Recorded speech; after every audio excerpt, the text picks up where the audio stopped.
ఇక Jubilee hills ఉప ఎన్నిక పోలింగ్ ముగిసింది. ఇక లెక్కింపు మాత్రమే మిగిలింది. మరి పార్టీలకు తలరాతగా మారిన ఈవీఎంలు ప్రస్తుతం ఎక్కడున్నాయి?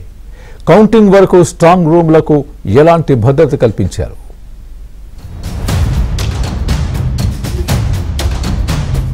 జూబ్లీ హిల్స్ ఓటర్ల ఉపయోగం కోసం ఎన్నికల అధికారులు సుమారు 407 పోలింగ్ బూత్లను ఏర్పాటు చేశారు. పోలింగ్ అనంతరం ఓటర్ల భవితవ్యం నిక్షిప్తమైన ఈవీఎంలను, వీవీప్యాట్లను కోట్ల విజయభాస్కర్ రెడ్డి స్టేడియంలో ఏర్పాటు చేసిన స్ట్రాంగ్ రూమ్ కి తరలించారు.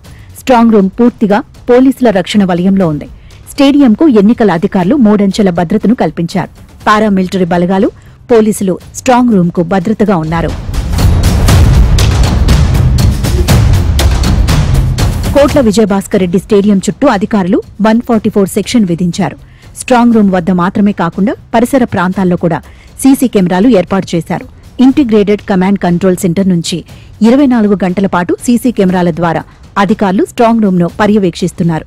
ఏమైనా అనుకోని అగ్ని ప్రమాదాలు జరిగితే వెంటనే ప్రతిస్పందించేందుకు వీలుగా అగ్నిమాపక శాఖ వాహనాలను సైతం సిద్ధం చేసి ఉంచింది.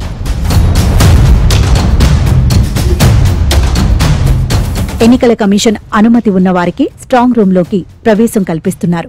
కౌంటింగ్ సమయంలో స్ట్రాంగ్ రూమ్ భద్రతకు సంబంధించిన ఎలాంటి అనుమానాలు అభ్యర్థులకు రేకెత్తకుండా ఉండేందుకు వీలుగా ఎలక్షన్ కమిషన్ అధికారులు పగడ్బందీ భద్రతను ఏర్పాటు చేశారు. దీంతో కోట్ల విజయభాస్కర్ రెడ్డి స్టేడియం పూర్తిగా భద్రతా వలయంలోకి వెళ్లింది.